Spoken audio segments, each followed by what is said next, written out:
Hello everybody. आज हम लोग स्टार्ट करेंगे ट्रांसपोर्टेशन मॉडल। लास्ट हमने कुछ लेक्चर्स में असाइनमेंट समझा था। आज उसके आगे हम ट्रांसपोर्टेशन मॉडल जो है वो स्टार्ट करेंगे। और ट्रांसपोर्टेशन मॉडल में सबसे पहले हम initial basic feasible solution calculate करना सीखेंगे by north west corner method से। देखिए, ट्रांसपोर्टेशन मॉडल की एक प्रॉब्लम मैंने ली है। बेसिकली ये ट्रांसपोर्टेशन मॉडल है क्या, जब हमारे कई सारे मैन्युफैक्चरिंग प्लांट होते हैं और कई सारे लोकेशंस पे हमको अपना सामान सेंड करवाना है, तो उसका क्या ऑर्डर रहेगा, किस लोकेशंस पे किस वेयर हाउसेस से कितना सामान जो है वो ट्रांसफ़र होगा, तो वो बेसिकली चीज़ हम डिसाइड करते हैं ट्रांसपोर्टेशन मॉडल से। हमने एक प्रॉब्लम ली है जिसमें हमारे पास 3 फैक्ट्रीज़ हैं और 4 वेयर हाउसेस हैं। यहाँ पे हमारे पास गिवन है कितना जो अमाउंट ऑफ रिक्वायरमेंट है, जो लोड्स हैं वो कितनी हैं और कितना सप्लाई कर सकते हैं वो फैक्ट्रीज। जैसे F1 है वो कितना सप्लाई कर सकते हैं, F2 जो है वो 9 सप्लाई कर सकता है, F3 जो है वो 18 सप्लाई कर सकता है। रिक्वायरमेंट कितनी है, वेयर हाउसेज है हमारे पास 4। ये 4 वेयर हाउसेज में फर्स्ट वेयर हाउस की रिक्वायरमेंट, सेकेंड, थर्ड और फोर्थ वेयर हाउसेज की रिक्वायरमेंट के हिसाब से हमें उसको इंडिविजुअल सप्लाई करनी है। ये एक बैलेंस प्रॉब्लम है। कहने का मतलब ये है कि सप्लाई जो है that is equal to the requirement. ये आप देखेंगे तो यहाँ से 7, 9 और 18 तीनों फैक्ट्री का सप्लाई मिला के चारों वेयर हाउसेस का जो रिक्वायरमेंट है वो 34 है। तो ये एक बैलेंस प्रॉब्लम है। सबसे पहले हमने ये देखा। अब हम इसमें सबसे पहले स्टार्ट करेंगे एलोकेशन करना। इस मेथड का नाम है नॉर्थ वेस्ट। नॉर्थ वेस्ट, इस पूरे मैट्रिक्स का north west corner is this. देखिए ना, ये नॉर्थ हो गया, ये साउथ हो गया, ये वेस्ट हो गया, ये डायरेक्शन ईस्ट हो गया। तो नॉर्थ वेस्ट डायरेक्शन ये है और इसमें सबसे कॉर्नर सेल जो है वो 19th है। तो हम क्या करेंगे, इस 19th पे एलोकेशन करेंगे। मैक्सिमम कितना एलोकेशन हम कर सकते हैं, हम देखेंगे इस वेयर हाउस के सामने हमारी रिक्वायरमेंट कितनी है। यहाँ पे रिक्वायरमेंट है 5 की, और इस तरफ हम कितना सप्लाई कर सकते हैं, हम 7 सप्लाई कर सकते हैं। तो विच एवर इज लेस, 7 और 5 में से विच एवर इज लेस वो हम यहाँ पे एलोकेट कर देंगे। बेसिकली क्या है, देखिए हम इस प्रॉब्लम को ऐसे भी समझ सकते हैं कि एक फैक्ट्री है, उसमें 7 यूनिट्स बन रही हैं, एक वेयर हाउसेस है, उसकी रिक्वायरमेंट है 5। अब यदि वो मटेरियल मैनेजर बोलेगा कि 5 की रिक्वायरमेंट है, तो आप सप्लाई कर सकते हैं कि नहीं कर सकते हैं। तो फैक्ट्री 1 की कैपेसिटी यहाँ पे सप्लाई करने की 7 की है, तो ऑफ कोर्स हम 5 जो है वो सप्लाई कर सकते हैं।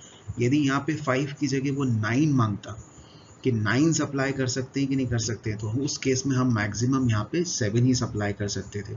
तो मैंने बोला कि जब आप ये कंपैरिजन करते हैं कि किस सेल में आपको एलोकेशन कर रहा है, तो उसके सामने की जो रिक्वायरमेंट और सप्लाई है, तो उसमें से जो भी वैल्यू कम है वो आपको यहाँ पे फुलफिल करनी है। रिक्वायरमेंट 5 की है, 5 उसने मांगे, कितनी दे सकते हैं, 7 दे सकते हैं, तो हमने यहाँ पे 5 एलोकेट कर दिया। इस वेयर हाउस की 5 एलोकेट करने के बाद वैल्यू जो है वो 0 होगी, रिक्वायरमेंट 0 होगी, क्योंकि जितना उसको चाहिए था वो उसको मिल गया।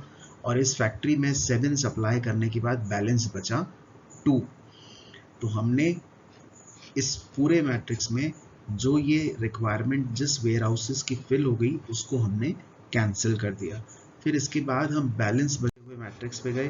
बैलेंस बचे हुए मैट्रिक्स सेल्स में हमारे पास W1 जो था वो हमने कैंसिल कर दिया। अब W2, W3, W4 ये 3 वेयर हाउसेस हमारे सामने हैं और 3 फैक्ट्रीज हैं। अभी फर्स्ट फैक्ट्री में 2 की रिक्वायरमेंट बाकी है, सेकेंड में 9 की बाकी है, थर्ड में 18 की बाकी है।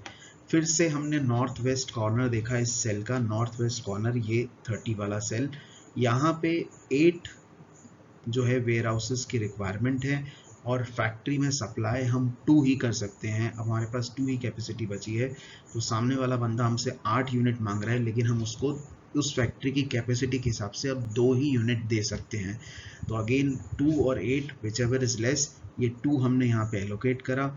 एलोकेट करने के बाद ये फैक्ट्री का जितना सप्लाई हम कर सकते थे वो पूरा हो गया। उसके बाद हमने ये फैक्ट्री जो है वो कैंसिल कर दिया इस पर्टिकुलर रो को, क्योंकि यहाँ पे सप्लाई 0 हो गया। और वेयर हाउस में 8 में से 2 का रिक्वायरमेंट फिल हो गया, तो बैलेंस बचा 6। अब हम जब नेक्स्ट मैट्रिक्स में जाएंगे तो एक फैक्ट्री हमारे से कम हो चुकी होगी। अब हमारे पास 2 फैक्ट्रीज बची हैं, F2 और F3। और उसके सामने वेयर हाउसेस की रिक्वायरमेंट बची। अब अगेन हमने ढूंढा north west corner method. North west corner जो सेल है वो हो गया ये 30।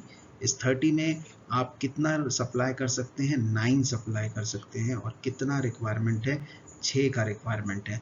तो 6 और 9 विच एवर इज लेस, 6 हमने यहाँ पे एलोकेट कर दिया। 6 का रिक्वायरमेंट पूरा होने से ये वेयर हाउसेस की जो पूरी रिक्वायरमेंट है वो फुलफिल हो गई, तो बैलेंस 0 बचा। यहाँ पे 9 फैक्ट्री सप्लाई करते थी, उसमें से 6 उसने सप्लाई कर दिया, तो बैलेंस बचा 3। अब ये जो वेयर हाउसेस है उसकी रिक्वायरमेंट 0 हो गई, तो नेक्स्ट मैट्रिक्स में हमारा वो W2 वेयर हाउस चला जाएगा। अब बचेगा W3 और W4 और यहाँ पे 2 फैक्ट्रीज। अगेन अब इसमें से जो नॉर्थ वेस्ट सेल है वो ये 40 है, यहाँ पे 7 का रिक्वायरमेंट है, उधर 3 ही सप्लाई हम कर सकते हैं, हमारे पास अब 3 की कैपेसिटी बची है। तो विच एवर इज लेस हमने 3 यहाँ पे एलोकेट करा, 7 में से अब 4 की रिक्वायरमेंट बची और इस फैक्ट्री की पूरी कैपेसिटी यूटिलाइज हो गई, तो हमने F2 जो है उसको यहाँ पे कैंसिल कर दिया। नेक्स्ट हम उसमें गए, हमारे पास सिर्फ एक फैक्ट्री बची है और हमारे पास सप्लाई करने के लिए वेयर हाउसेस में W3 और W4 बचे हैं। अगेन इन दोनों सेल का नॉर्थ वेस्ट कॉर्नर मतलब 70 हो गया। 70 में आप कितनी रिक्वायरमेंट है, 4 की रिक्वायरमेंट है, कितनी सप्लाई कर सकते हैं, 18 कर सकते हैं। तो रिक्वायरमेंट 4 की, तो हमने 4 यहाँ से फुलफिल करा, which ever is less. 4 requirement fulfil करने के बाद यहाँ बचा 0 और इधर 18 में से 4 माइनस होने के बाद बचे 14। नेक्स्ट सेल में हम गए तो ये W3 जहाँ पे हमारा 0 आ गया है वो भी हट गया। अब आखिरी में हमारे पास सिर्फ W4 बचा, एक ही सेल है, वहीं पे एलोकेशन हुआ। 14 हम सप्लाई कर सकते थे, 14 की ही रिक्वायरमेंट थी, उतना हमने कर दिया, पूरा हमारा जो सेल है वो फिनिश हो गया। अब होता ये है कि हम इसमें जितने भी सेल्स हमने जो एलोकेट करे हैं, जैसे 20 इंटू 14 और इससे पहले वाले सेल्स में जहाँ जहाँ हमने एलोकेशन करे, उन सबको अब हम मल्टीप्लाई करके सॉल्यूशंस निकालेंगे। 19 इंटू 5, 30 इंटू सेल 2, जिस सेल में हमने एलोकेशन किया था उस सेल में जितना एलोकेशन किया था उसको उसके रिस्पेक्टिव लोड से इंटू कर देंगे, उसकी कॉस्ट से इंटू कर देंगे। 30 इंटू 6, 40 इंटू 3, 70 इंटू 4, 20 इंटू 14 और टोटल कर लेंगे, तो हमारे पास आ गया 1115। यहाँ पे इनिशियल बेसिक फिजिबल सॉल्यूशन जो है नॉर्थ वेस्ट कॉर्नर मेथड से वो फिनिश होता है। ऑल्दो इसकी और भी प्रोसेसेस हैं, नेक्स्ट वीडियो में अगेन कोई दूसरी मेथड डिस्कस करेंगे इनिशियल बेसिक फिजिबल सॉल्यूशन निकालने की। अभी के लिए थैंक यू वेरी मच। कोई भी आपको डाउट आए कमेंट सेक्शन में ज़रूर बताइएगा। हंसते रहिए, मुस्कुराते रहिए, खुश रहिए, फिर मिलेंगे हम। Thank you very much.